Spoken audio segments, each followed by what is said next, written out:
second garden is a Native American garden that replicates the garden from 1,000 years ago. And they go all over to get the right kind of seeds, you know, corn is only that high and so forth. And we have 1,000 or so fourth graders a year come out here, and they plant the Native American garden. And they get involved with the Native American garden, and they have a number of stations. They play rock bingo, and they learn all sorts of things. And in the fall, we set up a drying rack to show how the Native Americans cured food, all about Native Americans and agriculture. And one of the things they do, for instance, is they go around in different groups. Each group has a card, and they trade. And the objective is to get through a Wisconsin winter. So they get off the school bus thinking about McDonald's, and then get back on and say, wow, that was fun. So they're fantastic field trips.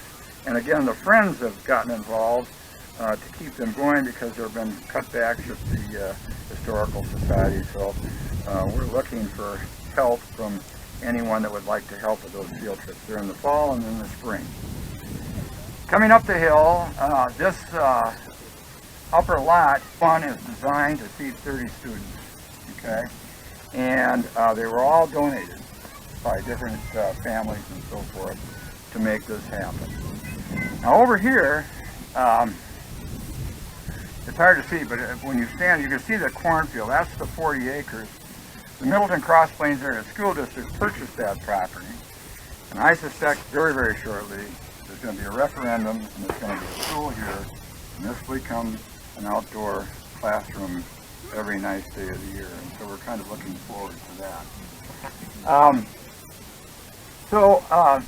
When we get up here, one of the things that's really interesting is that this conservancy has a lot to do with climate and a lot to do with the glaciers.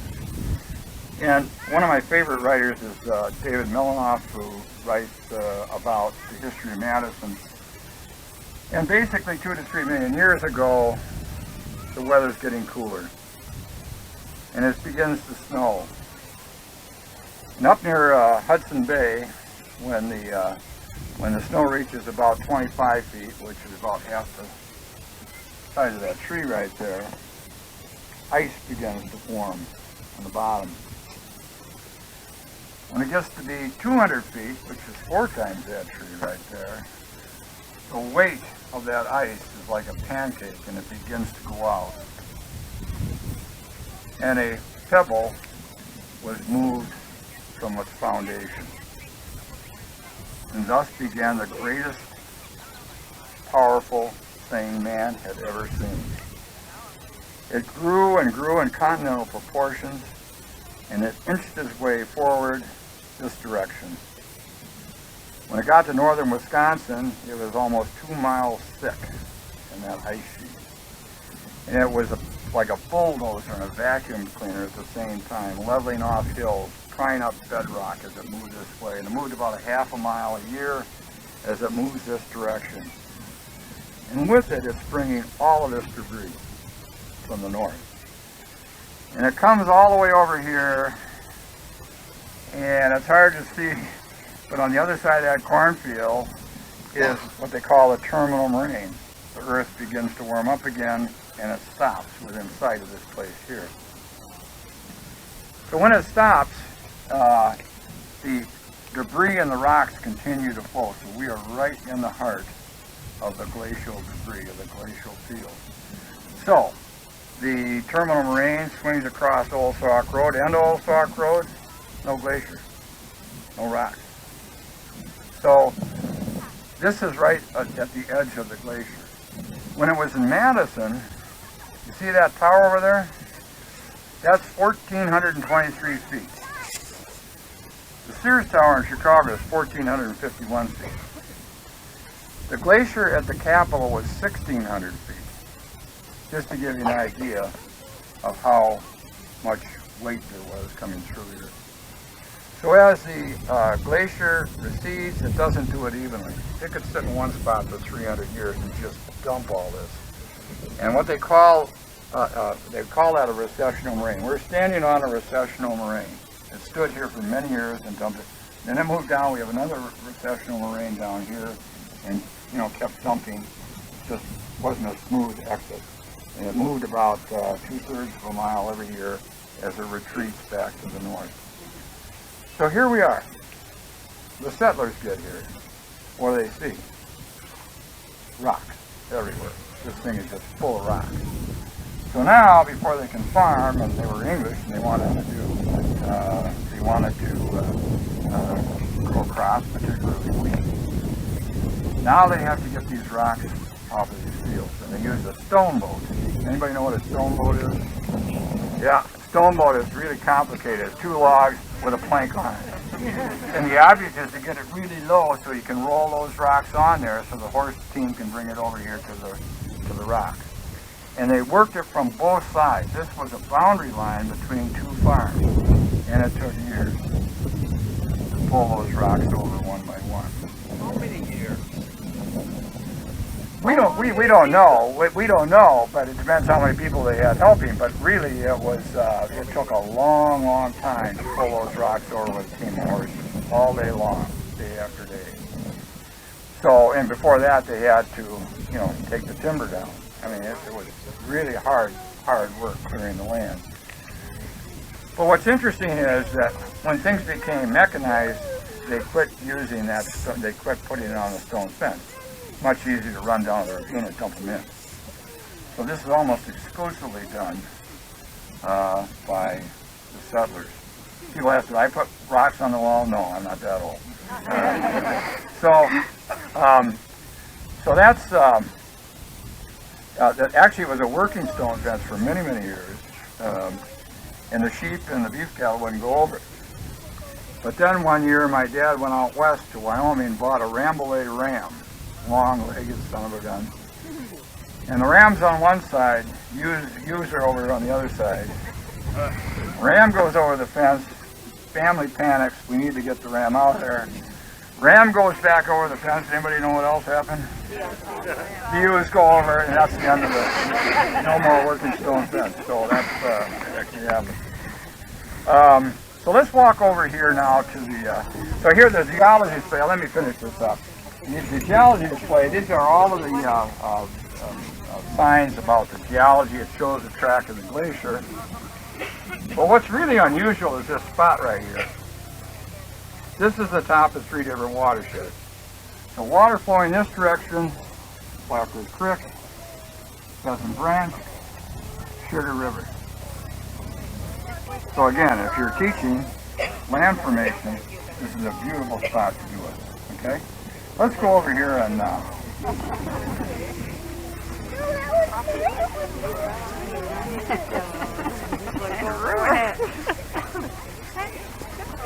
if you walk along here, I want you to look at that stone fence over here. This stone fence was built in the 1840s and 1850s. It's now a state of Wisconsin historical point of interest. If you take a real close look at that, look how crafted those stones are sitting on my hand. If that was done with a box, it wouldn't even come close to looking like that. And we want to protect that.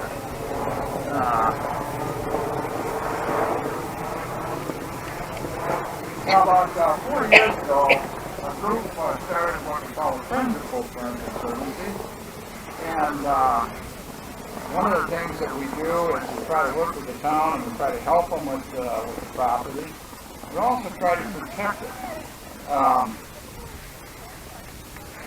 I thought I saw everything, but ATC power lines on one of the preliminary plans had it going right over the stone fence, 345 kV power line. We've had a lot of challenges, and one of the things the Friends do is they try to protect the conservancy. You see that water tower over there? That's the Middleton water tower. 3 months after they couldn't get this, they purchased the land which reached the green space. And they're building that water tower for the city of Middleton. The Friends were instrumental in getting it pushed this direction, so when people shoot the sunflowers, they get a picture of that, the homestead over the sunflower field, which is really quite famous. I think it's in the front lobby of the UW hospital. But that's what that is. This is the Native American display that was done by the State Historical Society. And when we had to dig up the earth here to put in the driveway, the State Historical Society came out and they did a survey. And what they're looking for is church chips. Because when the Native Americans would make tools with church, the chips would fall off. Little teeny chips, and looks like they're fragmented by, like shot with a BB gun. It could only come from a human being. And whenever they saw one, they'd put a flag. And you could see a number of flags here where the Native Americans had been working. And one of the things that the state, these are artifacts that have been found on the site, and these are actual sites. This had the Historical Society stumped for a little while, but it's a hole, which kind of fits with what we're trying to do here. But on the northwest part of the lake, where the Native Americans were camping, there was a trail. And the trail goes along here, and it goes right in front of those houses to the southwest. And every half mile it had an effigy on it. Every half mile, every half mile. Some say that was like a foot deep in human trash. Later it was called the military trail. This is when the Native Americans were here. So the State Historical Society did a drawing of what this would have looked like 2,000 years ago, and depicts people watching the trail down here, down over here, and sending smoke signals to the lake. Now remember, no trees, or any trees, no houses. Of course, dry up here, you can see fireworks in Cottage Grove. So just imagine that. Okay? And they're sending smoke signals to the lake. They're watching what's going in. They're making tools. Certainly there's an abundance of rock. Okay, and that's what they're doing. And that's what this depicts. So this is a Native American display. If you're ready, we'll start doing. On the front, have a number of things that we're working with. And the education team is working on a 3 or 4 year project. And what we're trying to do is sort of menu that German immigration site. You can barcode that menu and get a menu or barcode that thing on your phone and your app, and you can see a menu of things that you can learn about. You want to see an interview with someone who's a relative who lived in the cabin. You want to know what people did when they were 13 or 14 at that cabin site. So it's a huge undertaking, and we have a lot of fun. So we try to decide, work on research and stories, and work with a number of different people. So if you love history, it's a great team to be on.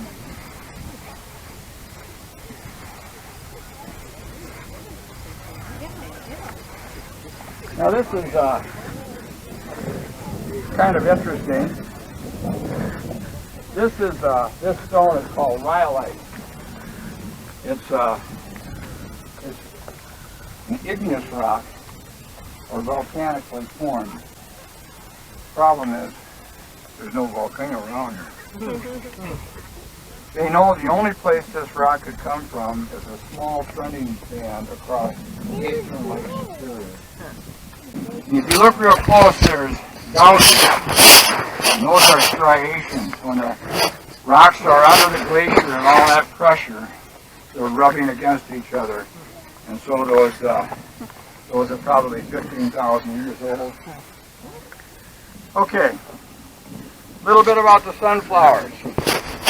I told you before that that's part of a educational crop display. That's what it's been for a number of years. We didn't know what we were doing. We planted sunflowers first year. They got big, fell over. We realized we had to plant them closer together. But what it was, our learning. We tried barley, that didn't work. So we tried sunflowers.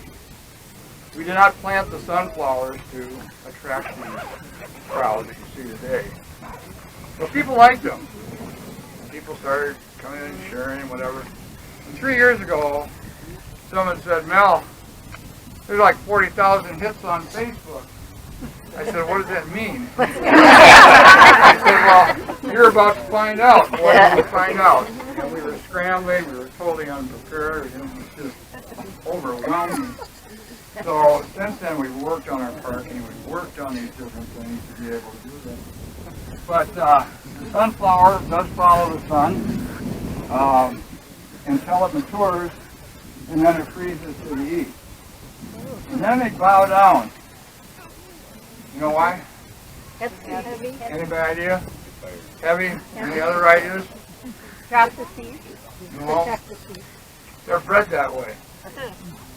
2 years ago we figured that this field was 12,000 pounds of sunflowers. But the birds got 4,000 before we got them out of here. So by breeding them so they bend over, it's harder for the birds to get them. But they still do. That's what you do. Okay? So we're going to talk a little bit about some of the erosion control we have, and we're going to move down the hill. Let's go over here for a minute. So we got that spillway, and we're going to walk down there. But I want to point a couple things out before we get there. That spillway was put in by the Civilian Conservation Corps. We're going to talk about what they did. But they put it in because that ravine was eating up about 7 or 8 foot a year coming up this hill. And if they had not put that in, that ravine would be up here to this trail, and those fields would be destroyed. And here you can get a perspective on it. So when they put the spillway in, they told the farmer, you have to do a couple things. Number one, you have to use contour methods of plowing and farming. You know, today we take that for granted. So you see these rows, and each row is like a little dam. And the water comes down, slows down, the water comes down, slows down, all the way across this. Everything is trying to absorb water. The second thing that we do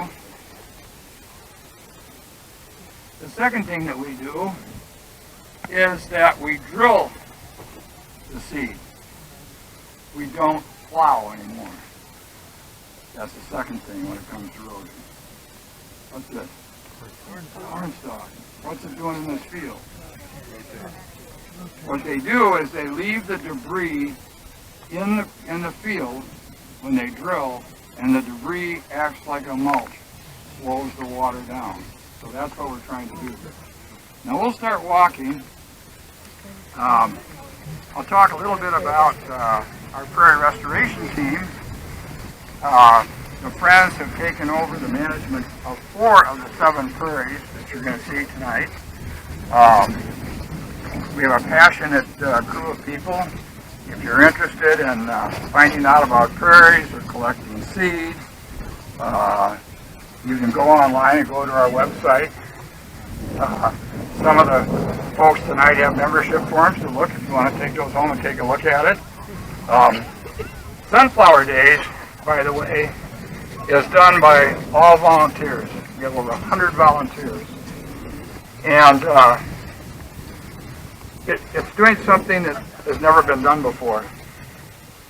How many events do you know that are 9 days long, from 7 o'clock in the morning till 8 o'clock at night, 92,000 people, and there's not a charge for anything. Parking, not a charge to see it. Because the Pope family put in something in the contract that this shall always be free and remain open to the public. So, we completely rely on donations. And that's how we're able to do this, and we use it as a fundraiser. So it's something to keep in mind. It's very, very different. I read the other day that at some of the farm progress days, it's like over 3 days, they had like 30 sheriff's deputies a day. We have none. We try to do the best we can. So as we go down here, one of the things that more and more research is being done out here, you can see a couple flags out here. The Soils Department at the University of Wisconsin got a grant from the USDA, and they're finishing up, but the USDA has a computer model that predicts erosion. But what's not in it is the effect of the freezing and thawing of the soil. So the Soils Department got this grant to do two things. One was to study, you can see those blue flags out there. So they had a setup over here, and then they had a setup over here in the prairie. And when it snowed in the winter, they'd have a plot they would shovel every time. They'd have a plot that had hay on it. They had a plot that was natural, and they measured the impact of the freezing and thawing of soil. And when we're done, they'll send that information into the USDA. They'll plug it into their computer model, and it will make it more accurate. The other thing is that they're going to build an erosion trail out here to teach the public about natural and man-made erosion, and it will be one of a kind in the United States. And erosion is a big thing here. Big things like erosion to teach. Kids don't learn a lot about erosion, but erosion is pretty important. Now on the right-hand side is prairie number 2, and this is a grass prairie, and it's home to thousands and thousands of birds. You can imagine in the fall with the sunflowers up there, or trying to get at the sunflowers, it's just an amazing place for birds. Am I still on the mic? Yep. The other thing that the Friends are concerned about is that at the homestead, my stepmother lives there. She's 94 by herself. She has a lot of her grandchildren. Actually, there's 2 different families. The Pope family. My mother passed away a long time ago, and her husband did. And so Dad and Daddy got married, and had a great marriage. Dad passed away about 6 years ago. But the question is, there's 15 acres surrounding that barn, and Friends has been meeting for 3 or 4 years trying to figure out a way that they might be able to do something to maintain it so it's not sold, because taking that barn down and having to put into development would not be a good thing for the Conservancy. So we're talking to a lot of people, a lot of different groups, trying to get interest and awareness. And that's another team that's part of the Friends team.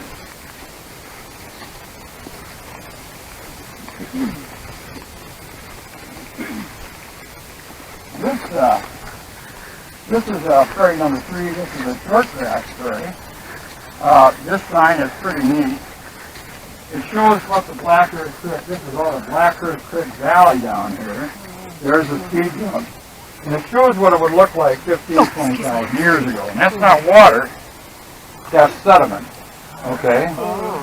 And so, the Black Earth Creek Valley, if you would have driven down Highway 14 15,000 years ago, it would be 200 feet deeper than it is today. And so, down here, we have a gravel pit. Over here a mile, we have a gravel pit. Over there a mile, we have a gravel pit. And what they're doing is they're harvesting the sediments from the glaciers that we'll look back to. This is a short grass prairie. We want to build this up more so when you sit in here, you're surrounded by grass. The Pope family dedicated this to my mother, who passed away about 34 years ago. That is the equestrian unloading area. But this is a beautiful species-specific prairie. Bluegrass, a little blue stem, side oats, and dropseed. Am I right, Mike? Yes. All right.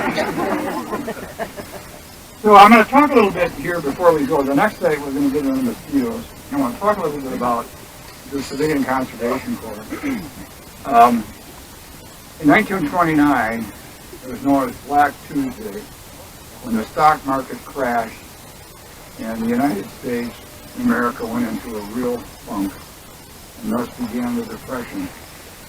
And there were soup lines, bread lines. It was really bad. People lost their wealth overnight. And so Roosevelt runs on the Franklin Roosevelt runs on the New Deal, and he wants to get America moving again. And so he wins the election in 1933, within a matter of a couple months after he's elected. He starts up what he calls the Civilian Conservation Corps. He takes young men off the street, 17 to 28, single men, and gets them out to work in the CCC.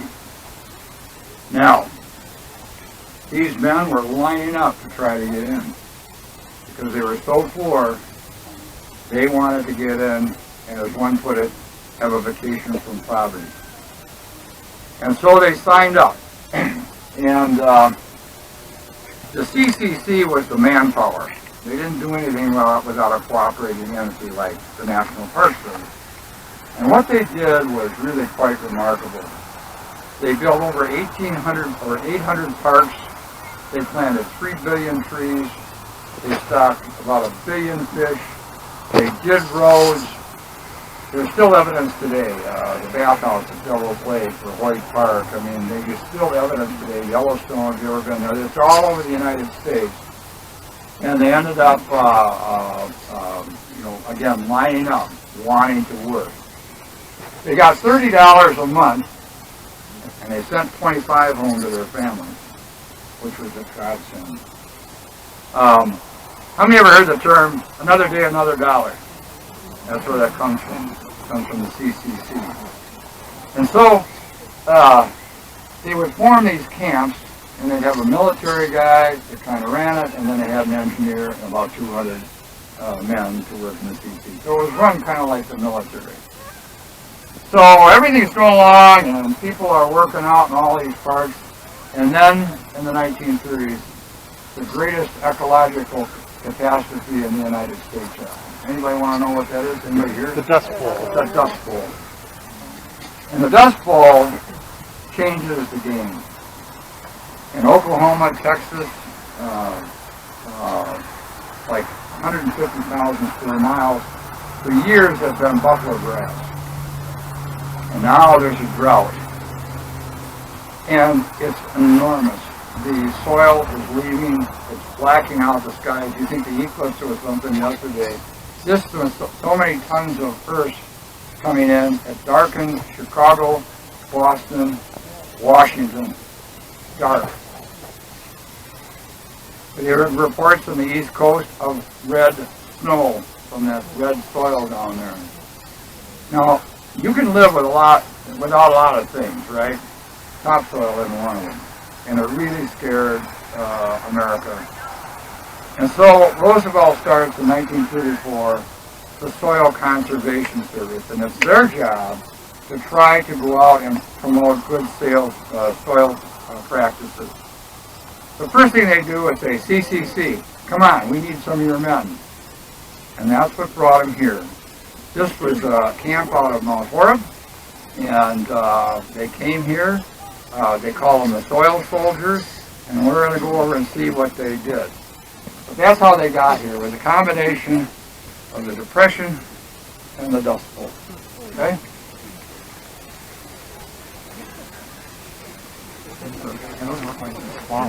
Tell you the guy to ask his mic. I think those are swallowed. Okay. We'll go this way. And this is the last day I'm going into the reserve. now. What's interesting is that when the CCC came here, they did a lot of good things, but they also did something that was not real good. When they got here, they planted black locust, which is incredibly invasive, all through the valley. They're like little Johnny Appleseed planting black locust. And so when the town purchased it,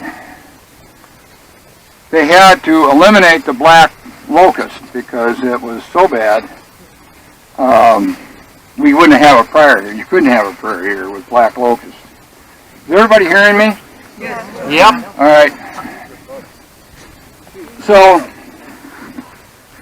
one day I had a guy that was in the CCC, was in his mid-90s. This was 10 years ago. And we're driving out here. I'm driving with a Jeep. I said, you one of those fellows that planted that black locust out here? And he laughed. He said, yes. Because it was a debate. One group said, well, you know, it stops erosion, has a real good root system. And the other saying, well, wait a minute, that stuff's invasive. Well, you know, this is all tillable land. It's not going to go anywhere. And so the wrong guys won and planted black locust everywhere. And it's still all over the valley that's down here. So the ravine that you see here is prairie number 1, 2, 3, 4. And that is a native shrub display. It's beautiful. You get a chance to come back and walk that ravine. Look at that. It's just all sorts of native shrubs and prairies. And it holds its color a lot longer in the summertime because of the shade in the ravine. Now, one thing that I want to point out, along with the concept of using contour methods of agriculture, one of the other things that was insisted upon by the CCC is that we have those grass runways. You see those two grass runways on that second field up the hill?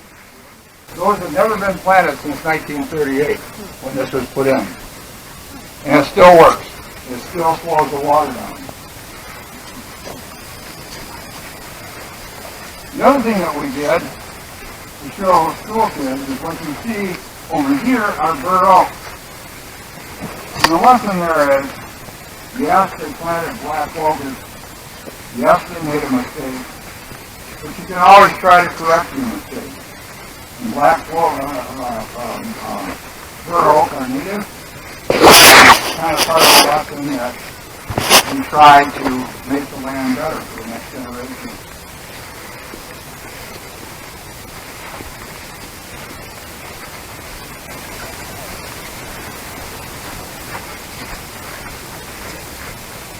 You hear how quiet it is out here? This is the way we like it. Some part is kind of an aberration.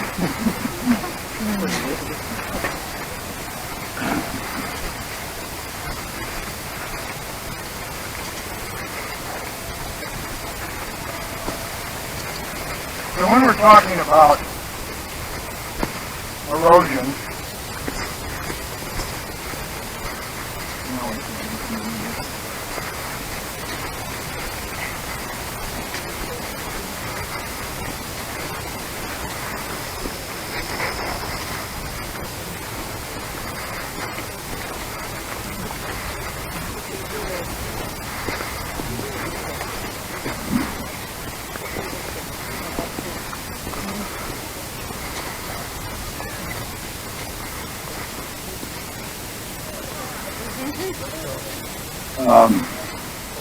make sure they can hear us so I can start talking. We got ways to go. Okay, so here's the spillway that was put in by the Civilian Conservation Corps. Still works. It was in district there with a found water. People volunteered to, concrete people volunteered to make it better. It should be good for another 100 years. So what happens then, and it's very rare, is in the spring there's a lot of snow on the ground. The ground is frozen solid.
Okay, am I on? All right.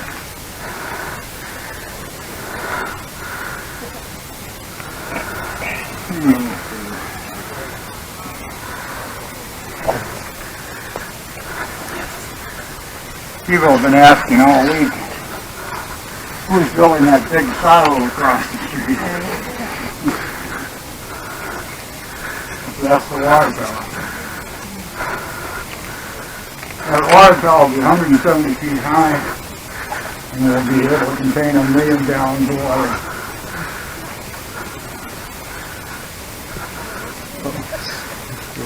So from the time they wanted to build a water tower to now, that's what they built? It's been that long? Or did they find another place? Well, that's what they wanted it over here, then they put it over here. They announced it probably 17 years ago. Yeah. So this way use the old home. Yeah. That's it. So Mel, if we want to pressure the city to have that painted like a giant sunflower, who do we call? We already talked about $50,000. That was the end of that.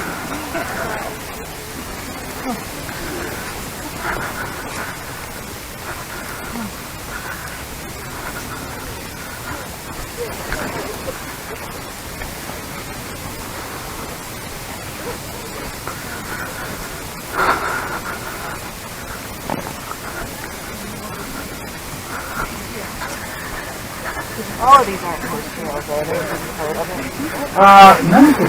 Not around the ravine, but the rest of it. It just has to be dismount and kick off. Okay, we'll stop here for a minute and we'll finish up. We'll finish up here. Amy?